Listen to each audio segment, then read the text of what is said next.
Bonjour à tous, aujourd'hui on se trouve pour une nouvelle vidéo sur le théorème de Bézout. Donc la dernière fois on avait vu la notion de PGCD, cette notion va nous être utile pour définir des hypothèses sur ce théorème. Et c'est tout. Et c'est tout.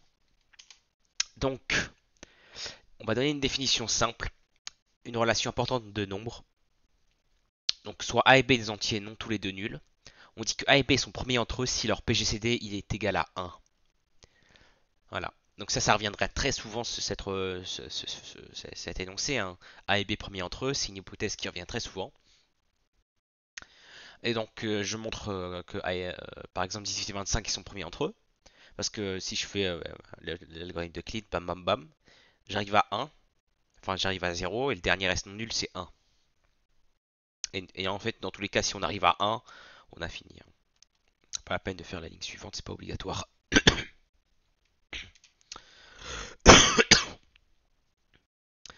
Voilà, donc le théorème de Bachet-Bézout, soit AB un couple d'entiers non tous les deux nuls.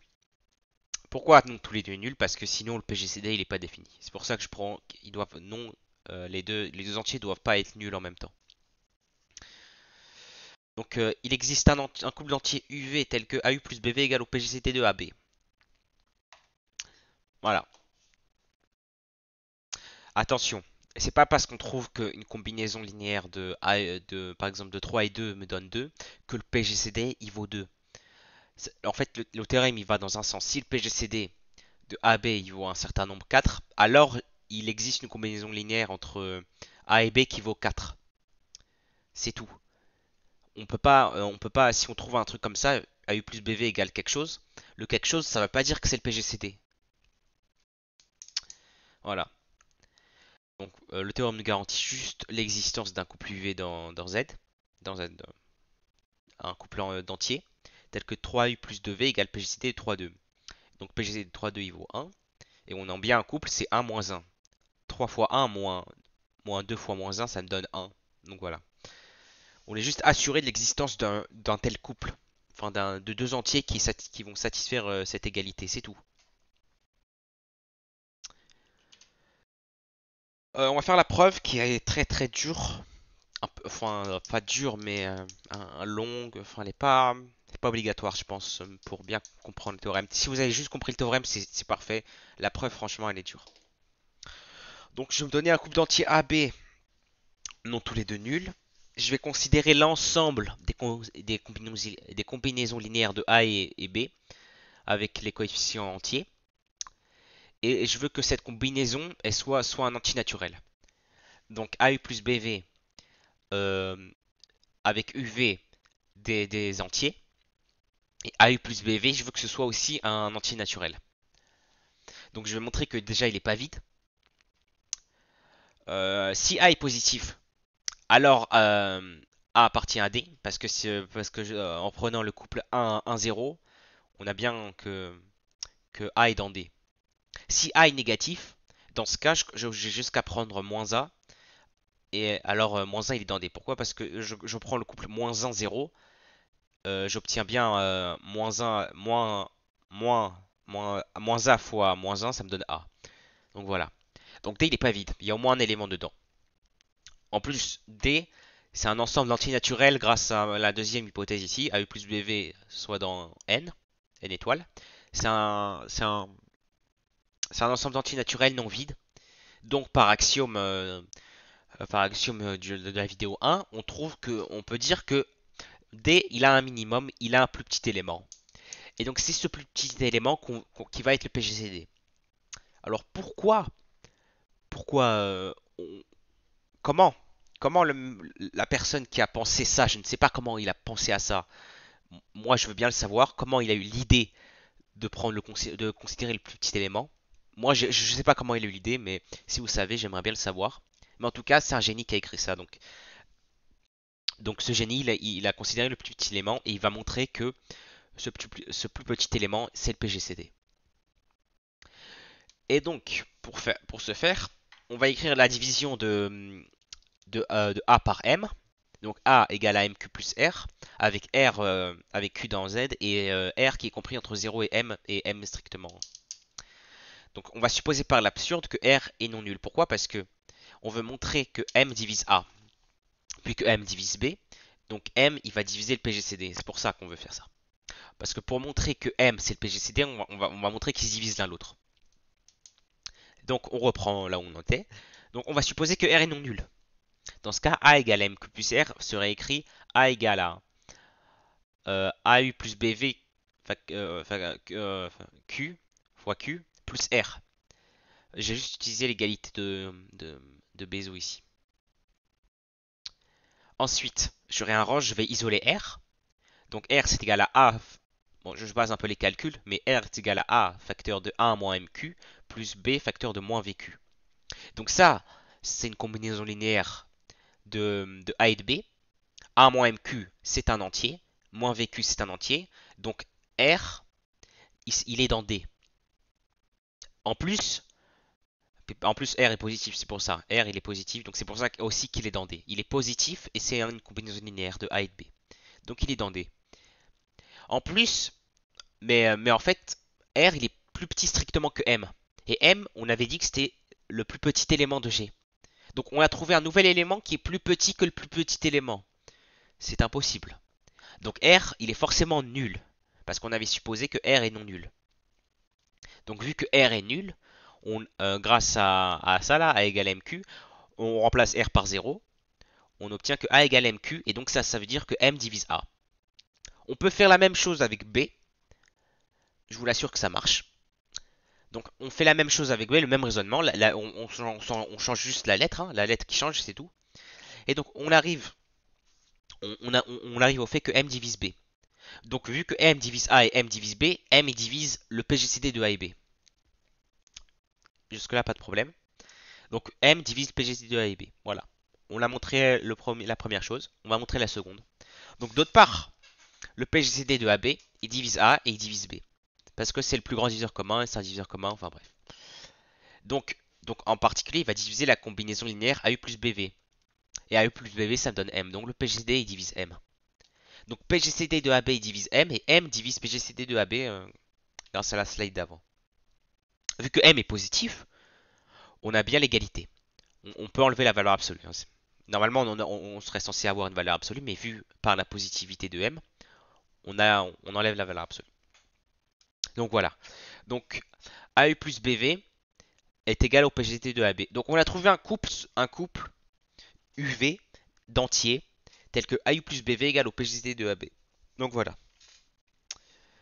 La preuve, elle est pas compliquée, mais en fait, le problème de cette preuve, c'est qu'elle nous donne pas une façon explicite de construire les entiers UV. Solution. On verra ça une autre méthode. Il y a une deuxième preuve qui existe, que j'aime plus pas trop moi. C'est grâce à l'algorithme d'Euclide. Donc on arrive au dernier reste non nul, on remonte l'algorithme, on verra ça plus en détail, on remonte l'algorithme, puis ensuite on trouve un couplet explicitement comme ça. Le problème c'est que j'aime pas trop cette preuve parce que je l'aime pas en fait. Voilà. Voilà pour la preuve. Donc là, on a parlé du théorème de Bachet-Bézout. Là, on va parler du théorème de Bézout. C'est deux théorèmes différents. Donc A et B des entiers non nuls.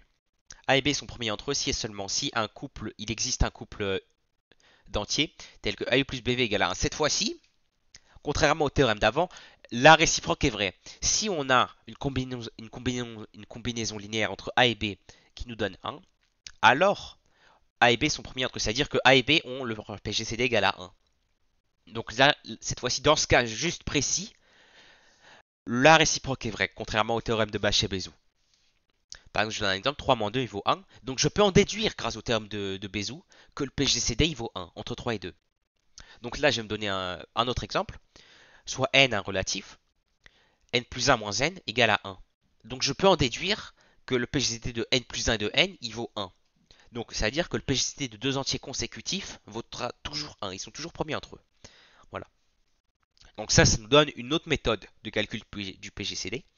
Donc si on remarque, on a une intuition comme quoi les deux entiers sont premiers entre eux, alors on peut trouver à l'œil nu, hein, parfois c'est impossible, mais si on voit vraiment à l'œil nu que les deux entiers sont premiers entre eux, il y a une combinaison linéaire qui va me donner 1, si on le voit, alors en une ligne on peut déterminer le PGCD, qui vaudra 1, mais il faut pressentir que le PGCD vaut 1. Parce que si le PGCD il vaut autre chose, ça, ce théorème n'est pas, la réciproque est fausse. Voilà, donc on va faire la preuve. Donc le sens direct, si A et B sont premiers entre eux, alors le PGCD il vaut 1. Donc d'après le théorème précédent de Bachet-Bézout, il y a un couple d'entiers UV tel que AU plus BV égale 1. Ça c'est fait. C'était facile. Maintenant la réciproque c'est aussi facile.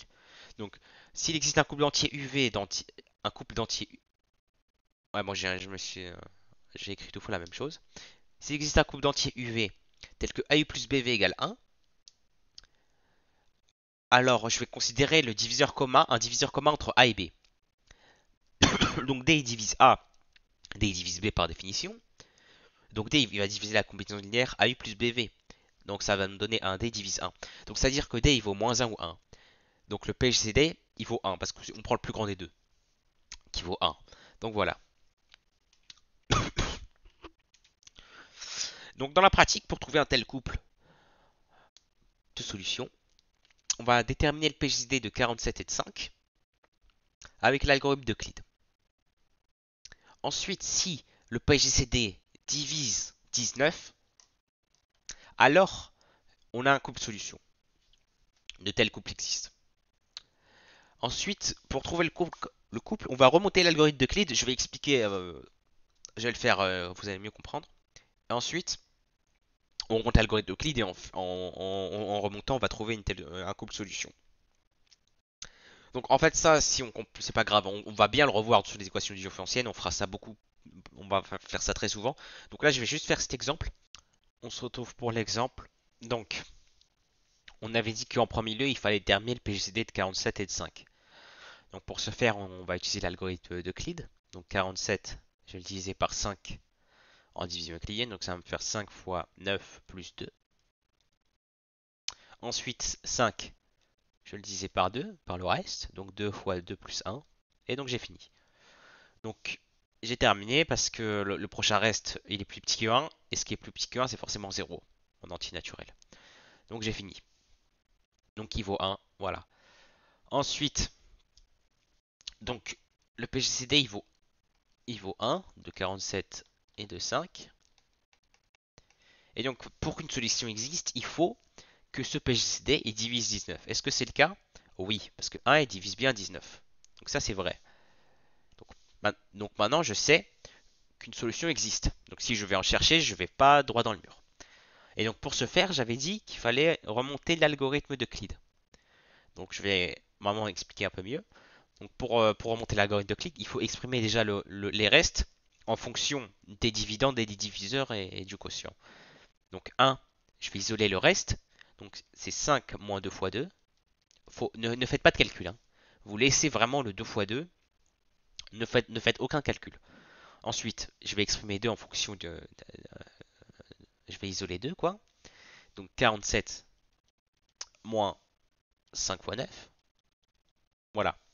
Ensuite, je vais remonter cet algorithme. Donc 1, il va s'écrire comme 5 moins 2 fois 2. Ok. Et donc je vais remplacer euh, le 2 par la ligne du dessus. Par 47 moins 5 fois 9. Donc on remplace. On remplace. Donc moins 2 fois 2. Donc 1, il va s'exprimer comme 5 moins 2 fois 47 moins 5 fois 9. Ce qui me donne bien 2. Hein. Et donc là, je vais développer. Mais je vais développer, mais je ne vais pas calculer.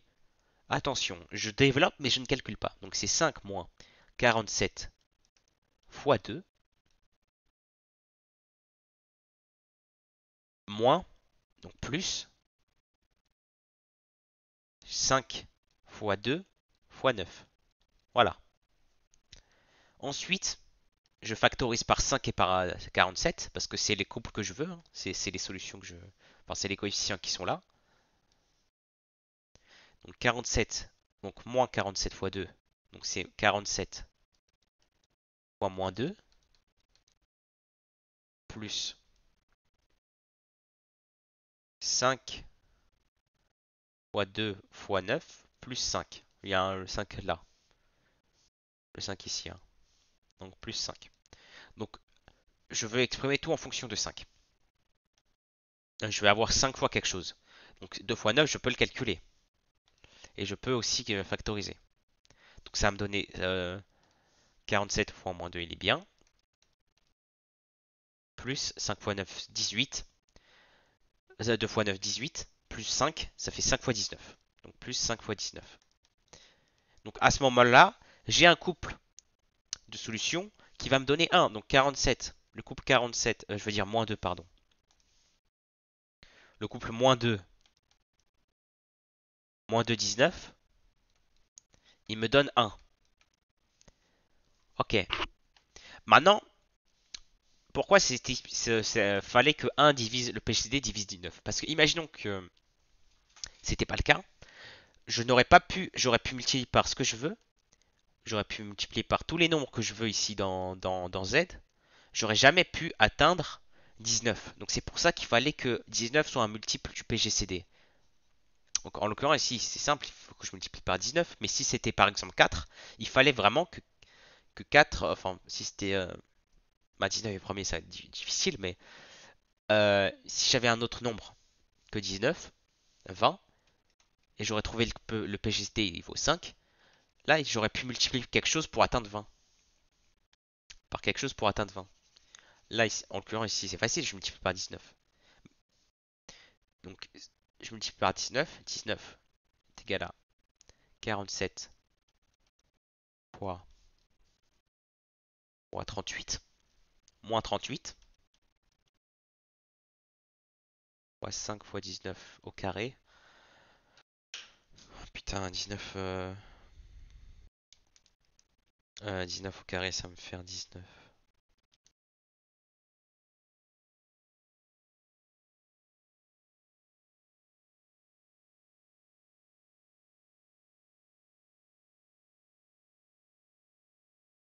20, 20 au carré, 400. 400 moins 30. Ça fait 360. 361, je crois. Ensuite, bah voilà, c'est bon, j'ai le couple. Je vais vérifier ma calculette. 47 fois moins 38 plus 5 fois 361. Ça me donne 19, c'est bien. Donc j'ai trouvé le couple solution, un couple solution, pardon. Ça me donne moins 38 et 361. Donc de tête, j'aurais jamais pu trouver, hein. Mais là, je l'ai trouvé grâce à ça, grâce à cette méthode. Donc voilà, j'ai trouvé un couple solution. On est content et l'exercice est fini. Donc maintenant, la question qu'on peut se poser, c'est est-ce qu'il y en a d'autres? Il y a d'autres couples solutions qui vont me donner 19. La réponse, c'est oui. C'est oui. Mais ça, on verra ça une autre fois sur les équations différentielles, je le répète. Donc voilà, j'espère que ça vous aura plu l'exemple. Je vais conclure la vidéo. On conclut la vidéo. Donc la prochaine fois, on parlera du théorème de Gauss. Donc la vidéo elle sera assez courte. C'est pas un théorème très compliqué. Et ensuite, la prochaine fois, on verra les équations différenциennes. Donc les équations de la forme ax plus by égale à c. Je sais pas si on en verra d'autres, par exemple les équations de Pell-Fermat, là, j'ai pas envie de les voir. Puis ensuite on fera les nombres premiers, on y reviendra. Donc sur la vidéo nombres premiers, je ferai aussi le petit théorème de Fermat. Puis ensuite on aura fini donc dans 3 vidéos, on finit la série donc arithmétique. Donc j'espère que ça vous aura plu. Je vais vous laisser. Au revoir.